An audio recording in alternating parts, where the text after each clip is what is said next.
Hello दोस्तों, S के exam zone में आपका स्वागत अभिनंदन है। तो दोस्तों आज हम पढ़ने वाले हैं तरंग तरंग वेव से हम वेव टॉपिक को हम पूरा करेंगे।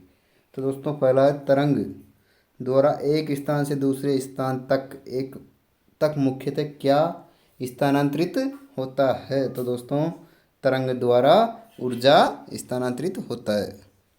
क्वेश्चन नंबर 2, ध्वनि तरंग किस प्रकार की तरंग है। तो दोस्तों ध्वनि तरंग है यांत्रिक तरंग है।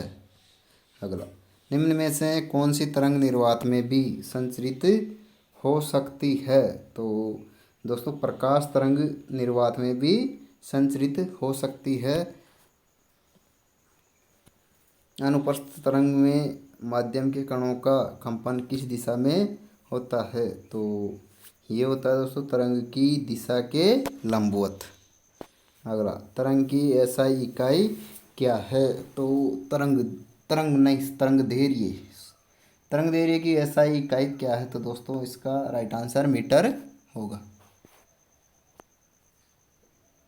आवृत्ति की एसआई इकाई क्या है। तो आवृत्ति की एसआई इकाई हर्ट्ज है। अगला, किसी तरंग का आवृत्ति 50 हर्ट्ज है, इसका आवर्तकाल होगा। तो आवर्तकाल बराबर होता है दोस्तों टी बराबर 1 बटा फ्रीक्वेंसी। तो दिया हुआ 1/50। तो दोस्तों ये हो गया 0.000 सी। तरंग की चाल, आवर्ती और तरंग दैर्घ्य के बीच सही संबंध कौन सा होता है। तो तरंग की चाल होती है दोस्तों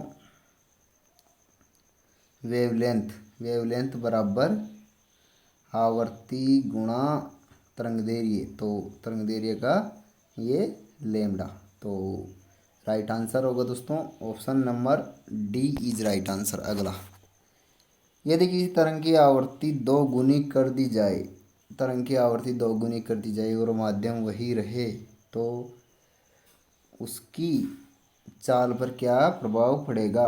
तो दोस्तों चाल अपरिवर्तित रहेगी। अगला, ध्वनि की तीव्रता मुख्यतः किससे संबंधित होती है। तो ध्वनि की तीव्रता उसके आयाम से संबंधित होती है। ध्वनि की पिच किस भौतिक राशि पर निर्भर करती है। तो ध्वनि की पिच दोस्तों आवृत्ति पर निर्भर करती है। अगला, प्रतिध्वनि इको किस घटना के कारण उत्पन्न होती है। तो इको प्रतिध्वनि परावर्तन के कारण उत्पन्न होती है। अगला, सामान्यतः मनुष्य की सर्व आवृत्ति सीमा लगभग कितनी होती है। तो दोस्तों ये होती है 20 हर्ट्ज से 20,000 हर्ट्ज के बीच। 20,000 हर्ट्ज से अधिक आवृत्ति वाली ध्वनि को क्या कहते हैं। तो दोस्तों इसको कहते हैं परासर्वे। अवसर्वे होती है दोस्तों 20 हर्ट्ज से कम और सर्वे 20 से 20,000 और ये 20,000 से ऊपर होती है। अगला, 20 हर्ट्ज से कम आवृत्ति वाली ध्वनि को क्या कहा जाता है। तो अवसर्वे कहते हैं। अगला, सोनार में मुख्यतः किस प्रकार की तरंगों का प्रयोग करते हैं। तो दोस्तों इसमें परासर्वे तरंगों का प्रयोग किया जाता है। ध्वनि की चाल निम्न में से किस माध्यम में सामान्यतः सबसे अधिक होती है। तो दोस्तों सबसे अधिक होगी टॉस से कम होगी द्रव से ठोस में सबसे अधिक द्रव और गैस। तो दोस्तों सबसे अधिक इसमें, फिर इसमें गैस में सबसे कम होगी। अगला, यदि किसी तरंग की चाल 340 मीटर प्रति सेकंड और आवृत्ति 170 हर्ट्ज है तो उसका तरंगदैर्घ्य होगा।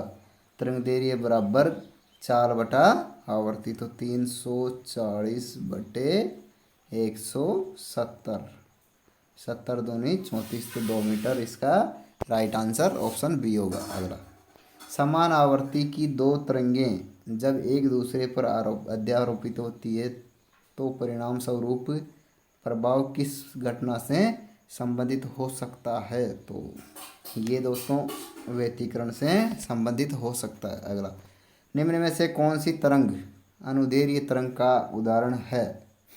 तो ये होती है दोस्तों ध्वनि तरंग, एक अनुदैर्घ्य तरंग का उदाहरण है। तरंग में दो क्रमागत संपीड़नों के बीच की दूरी किसके बराबर होती है? तो ये होती है दोस्तों एक तरंगदैर्घ्य के बराबर। जैसे यूं ये, तो यहाँ से लेके यहाँ तक की दूरी को हम एक तरंगदैर्घ्य होता है। ये होता है आयाम, आयाम होता है। ये होता है दोस्तों आयाम। अगला, ध्वनि की तीव्रता का स्तर सामान्यतः किस इकाई में व्यक्त किया जाता है? तो दोस्तों ध्वनि की तीव्रता को हम डेसिबल में नाप करते हैं। अगला, जब प्रकाश एक माध्यम से दूसरे माध्यम में प्रवेश करता है तो उसकी दिशा बदलती है, तो यह घटना कहलाती है। तो दोस्तों यह घटना अपवर्तन कहलाती है। और जैसे अगर ये अगर नीचे ठोस भरा है, ठोस से अगर द्रव से अगर ये विरल में जाएगी, तो ये विरल में जाएगी तो ये इधर दूर अभिलंब से दूर होती है। अगला, तरंग का आयाम बढ़ाने पर अन्य परिस्थितियों समान रहने पर ध्वनि कैसी प्रतीत होती है? तो दोस्तों आयाम बढ़ाने पर, आयाम अगर बढ़ता है तो आयाम बढ़ेगा तो प्रबलता, ध्वनि की प्रबलता भी बढ़ती है, अधिक प्रबल होगी।